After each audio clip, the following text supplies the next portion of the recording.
Olá, começando mais um Notas do Karsug, ao lado do mestre Cláudio. Se alguém tivesse feito uma aposta naquele pódio do GP do Azerbaijão, com Ricciardo, com Bottas e Stroll, acho que ficaria milionário. Acho que ninguém fez, né? Não, ninguém fez. Se alguém tivesse feito, se teria sabido.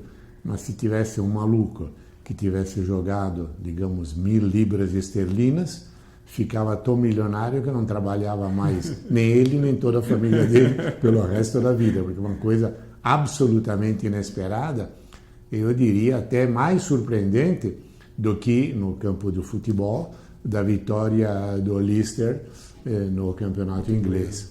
Mas, de qualquer forma, eu acho que esse grande prêmio, além dessa curiosidade, desse pódio, que para os três que subiram, teve uma motivação toda especial, o Ricciardo voltando a vencer, o Bottas mostrando que, embora os problemas que ele possa ter tido, ele é um piloto de grande qualidade. Está num bom nível para a Mercedes, um bom nível para a Mercedes, e o Stroll que consegue subir, já não é tão possível qualificá-lo de um piloto com a mala, que é um piloto que leva a mala de dinheiro para ser contratado. E o final é eletrizante ali, né? Porque ele era o segundo ali na linha de chegada, praticamente. Né? Mas, na verdade, tudo isso ficou meio em segundo plano pelas polêmicas que envolveram Vettel e Hamilton e acabaram trazendo junto também os dirigentes de Mercedes e Ferrari, troca de farpas entre um e outro. Com relação a esse acidente, eu lembro até que teremos na próxima segunda-feira uma reunião da FIA ouvindo os dois pilotos e ver um julgamento mais amplo daquilo que ocorreu. Fala-se até, não sei até com que base de verdade, mas enfim, são aqueles rumores que correm na Fórmula 1. Né? Aquela botaria que você conhece tanto quanto eu e que os nossos ouvintes também conhecem, que o Vettel poderia ser suspenso por um grande prêmio. Eu não acredito muito nessa história, mas enfim, é muito interessante ver o que vai acontecer. E a minha impressão é que o Vettel foi de uma ingenuidade absolutamente inadmissível em alguém que é tetracampeão mundial.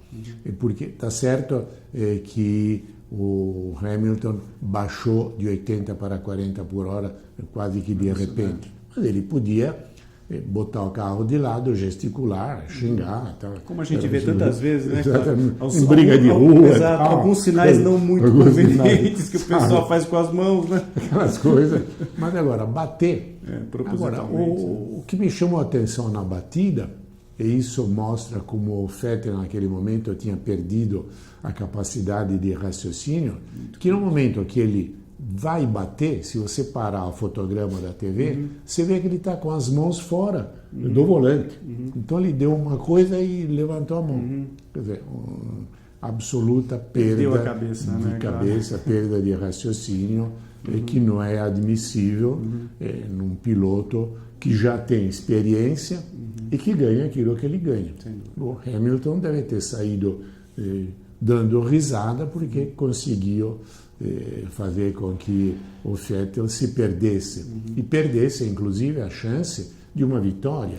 Porque se ele não bate no Hamilton, não toma aquela parada obrigatória, que não são só os 10 segundos, porque é a desaceleração, e a aceleração em um nível mais baixo na saída, você perde quase meio minuto.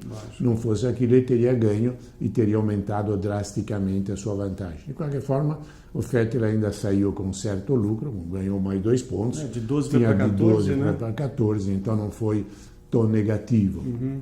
Mas, de qualquer forma, eu acho que o próximo grande prêmio vai viver ainda muito dessas polêmicas. Acho que se estabeleceu uma rivalidade, ou, entre aspas, briga entre o Vettel e o Hamilton, que me lembra, sob certos aspectos, Prost e Senna. Então, teremos ainda outros desenvolvimentos, outros atos, outros rounds dessa comédia. Espero que, no fim, a esportividade acabe se impondo e acabe ganhando, porque seria realmente uma pena. É um campeonato que se anuncia desde o começo com esse progresso que a Ferrari conseguiu, né, tecnicamente falando. Né, é um campeonato que já desenhava-se como uma grande disputa Ferrari-Mercedes, Hamilton-Vettel. E foi assim até agora. Claro. Oxalá possa continuar até o fim, mas sem essas polêmicas que, na verdade, são amplamente negativas para o esporte em si. Claro. Vamos às notas, Cláudio? Bom, notas, Hamilton, 10. Realmente ele fez uma bela corrida, tinha conseguido a pole, teve problemas que não lhe dizem respeito. Ele tem um encaixe ali da proteção do cockpit. Aquele troço nunca visto. É inédito. É inadmissível numa equipe como a Mercedes acontecer aquilo. E sabe, se aquilo acontece... Na Sauber, ou indo mais atrás, nos tempos da Minardi quando não tinha dinheiro, enfim, bom, acontece. Mas na Mercedes é inadmissível. E outra coisa que muita gente esquece, que a primeira entrada do safety car tirou uma vantagem que o Hamilton tinha conseguido, era uma vantagem tranquila, típica vantagem que, se não tivesse nada, podia levá-lo normalmente à vitória. E depois, no ano passado, que ele teve muitos problemas de adaptação, né, com as Azerbaijão, já não conseguiu se encontrar esse ano, que a coisa tinha funcionado. A coisa tinha funcionado, o boxe realmente o atrapalhou bastante. Do outro lado, Vettel, 0, porque é absolutamente inadmissível aquilo que ele fez. Ele perdeu a cabeça e entrou no jogo do Hamilton. Num nível muito bom, os três que tiveram no pódio. Eu aí, inclusive, não sei como dividi-los, porque dentro de suas capacidades, cada um deu o máximo. Sem dúvida. Eu daria 9 aos três. No caso aí, então, o Ricciardo, o Bottas e o Stroll, todos com nota 9. E uma nota 0 para a organização. Você ficou absolutamente claro que não pode fazer uma corrida num lugar que não está preparado para isso. Eu estava vendo todas aquelas interrupções, entrada do safety car, aqueles coitados absolutamente despreparados, correndo de um lado para o outro. E, idealmente, estava me lembrando de Mônaco. Lá funciona tudo perfeitamente. Né, Cláudio? E em Baku não funcionou absolutamente nada. Né? Claro que o circuito é maior, vamos dizer assim, do ponto de vista da logística é maior, mas tem que estar preparado, né, Cláudio? Se você quer fazer a coisa, você tem que ter. Claro. Eu, aliás, achei que eles podiam, meses atrás, ter entrado em contato com o pessoal de Mônaco, tomar umas aulinhas lá do Automóvel Clube de Paris, do Principado, ou quem sabe até mesmo contratado uma equipe de lá para ir lá ajudar, prestar uma assessoria, olha, vamos botar um GRU aqui, outro aqui, os comissários, enfim. Ver os pontos mais vulneráveis do traçado, né, Cláudio? Eu espero que não tenhamos mais corridas lá nessas condições, porque aquilo não é corrida. Parecia o Luna Park naqueles carrinhos que um bate no outro. O bate-bate, né, Cláudio? Porque a pista, na verdade, algumas críticas existem, mas é interessante, é seletiva, tem algumas curvas desafiadoras, você tem aquela parte histórica da cidade, com a parte nova, né? tem aquela entrada eu gosto. É realmente apertada, determinado ponto da pista, mas tem que ter uma organização, uma infraestrutura que absolutamente lá não tem. É isso aí. Bom, Fórmula 1, nós vamos ter agora uma folga de uma semana e continuaremos ali na Europa para o GP da Áustria, né? Casa da Red Bull, né? Em Spielberg. No ano passado o Hamilton fez a pole e venceu, o Verstappen foi o segundo e o Raikkonen o terceiro colocado. E tivemos também nesse final de semana em Assen, né, na Holanda, né, Cláudio? Mais uma grande corrida da MotoGP. E olhem só, né? Aos 38 anos, né, Cláudio? O Valentino Rossi ainda tem lenha para queimar, venceu. E um detalhe importante com relação ao campeonato: Viñales perdeu a liderança. Sim. E o Dovizioso agora é o novo líder, né, Cláudio?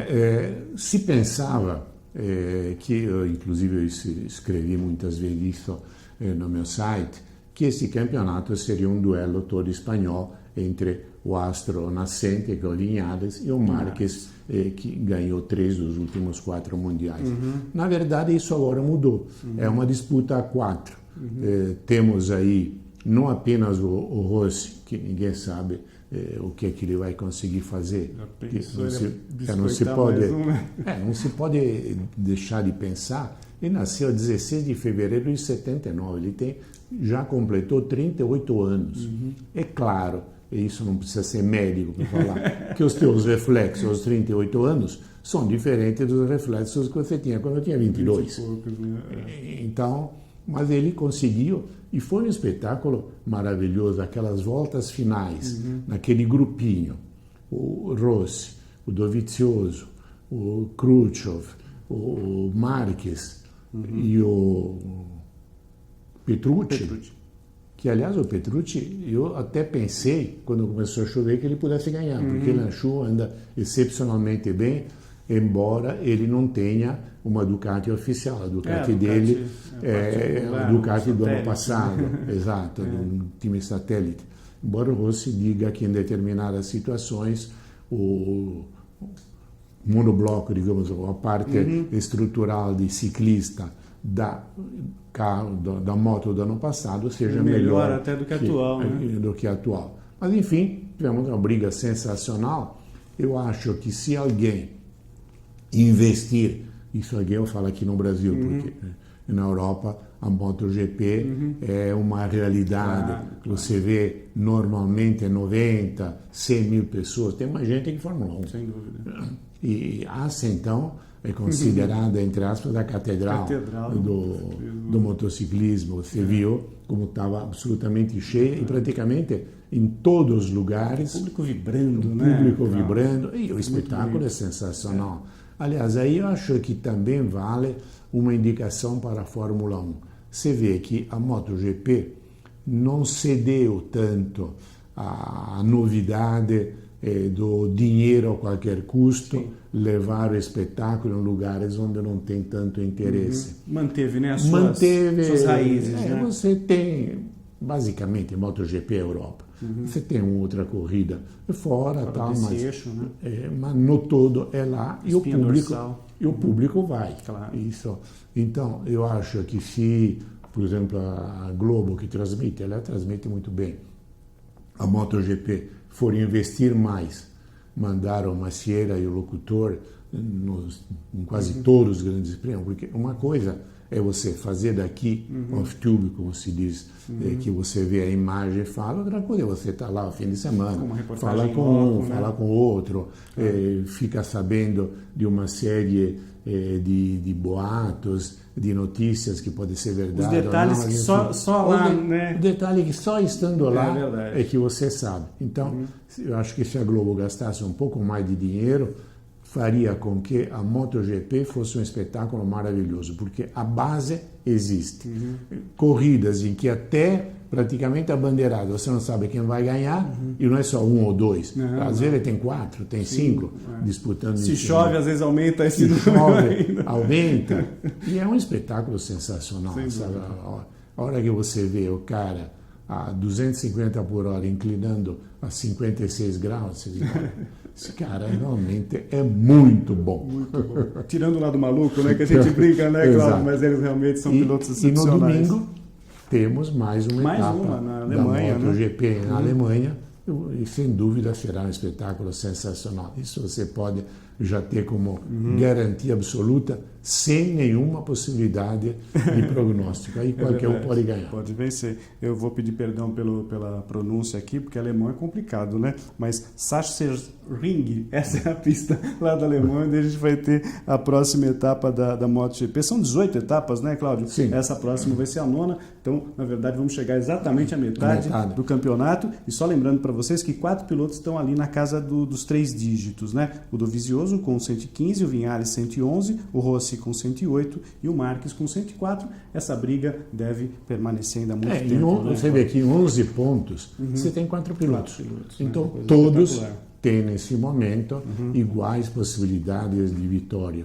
Agora, o que me chamou muito a atenção é a subida do Dovizioso, porque ele pouco a pouco conseguiu chegar a um nível que se pensava pudesse ser do Lorenzo. Exatamente. Talvez o Lorenzo até agora não se encontrou com a Ducati, né?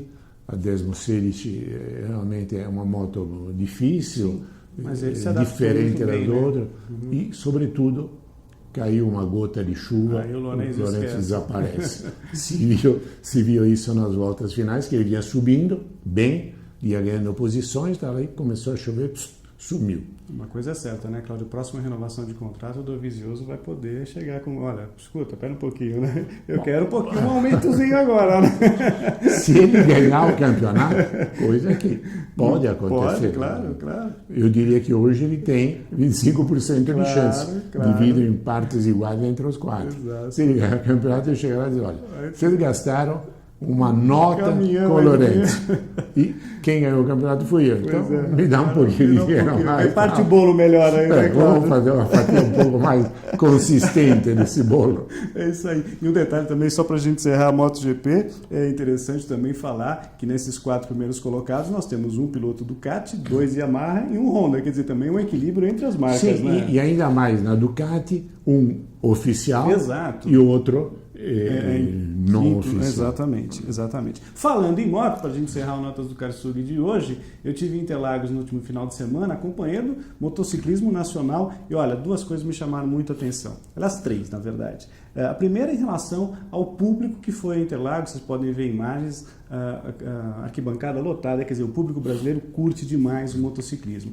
Depois a vitória do Eric Granado, que venceu as 3 corridas nesse ano, todas disputadas em Interlagos, e ele aos 21 anos, e ainda aos 45 do segundo tempo, como a gente costuma brincar, né, Cláudio? 45 anos de idade, o nosso Alex Barros, né, um amigo do Cláudio, já esteve com a gente aqui também gravando o Bela Máquina, fez o segundo tempo na classificação, liderou as 3 primeiras voltas, aí o Granado acabou assumindo a liderança da prova, e eu fico muito satisfeito, Cláudio, você que também é um grande fã da moto, em ver Interlagos, em ver o motociclismo. Sim, claro. E seria muito legal que a gente tivesse uma etapa, quem sabe futuramente, da MotoGP por aqui, né, Cláudio? Por isso, quando eu me referia ao investimento maior, exatamente que teria como objetivo fazer-se, como já se fez em 89, lá em Goiás, uma prova do Moto Mundial que seria extremamente interessante. E com relação ao Alex, vale para ele tudo aquilo que eu falei do Valentino. Sem dúvida, exatamente. Bom, eu queria dar a dica final para vocês acompanharem, como a gente sempre fala, o site do Karsug. Você pode acessar em www.karsug.com.br.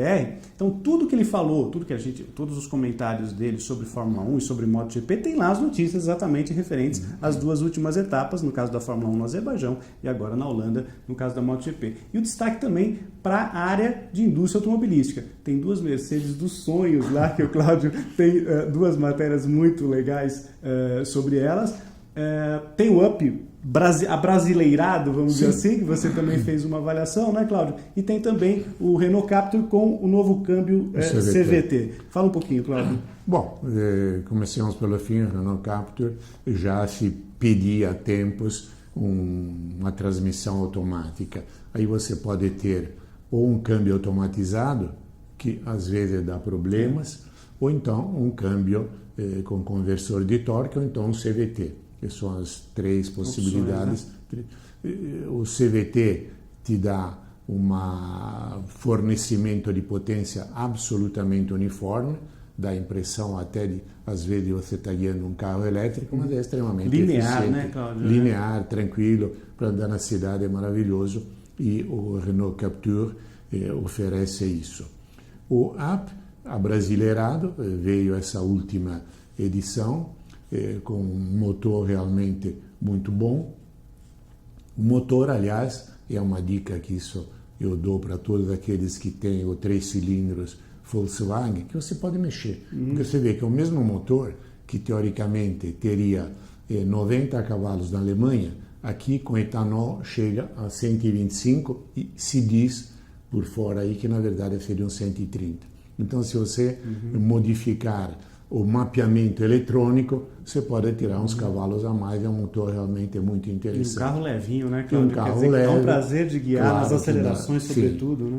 E aqui se coloca num plano superior àquilo que se coloca na Europa, porque na Europa ele é o carro de entrada, o entry level, tanto que lá vende a versão de 2 portas e propositalmente não tem por enquanto essa versão turbo, só vai aparecer o ano que vem, será o GTI, eles falam em 115 cavalos, mas por enquanto não existe. E por fim, as 2 Mercedes, 2 carros de sonho, para quem tiver um cartão de crédito sem muito limite. Sem nenhum, eu diria quase, né, Cláudio? Não, tem cartão de crédito, sem fazer propaganda de nada, tem cartão de crédito que o limite é $1 milhão. Então, você pode chegar lá e cacifar e levar para a sua garagem. Mas claro que isso é para pouquíssimos, mas não resta dúvida que do ponto de vista de tecnologia, são 2 obras de arte. São fantásticos, né? Então, todas essas dicas aí que o Cláudio falou, todas essas impressões ao dirigir, ou mesmo a distância, né, com relação às Mercedes, né, Cláudio? Eu acho que você vai, com certeza, ter todas essas informações lá no www.carsug.com.br, não só a indústria automobilística, como eu disse a vocês, mas Fórmula 1, MotoGP, futebol, enfim, tudo lá no site desse moço que faz esse belo programa com a gente aqui, todas as vezes que a gente se encontra após corridas de Fórmula 1. Nos encontramos em 2 semanas, né, Cláudio? Perfeito. É isso aí. Tchau, pessoal. Um grande abraço. Até o próximo Notas do Carsug.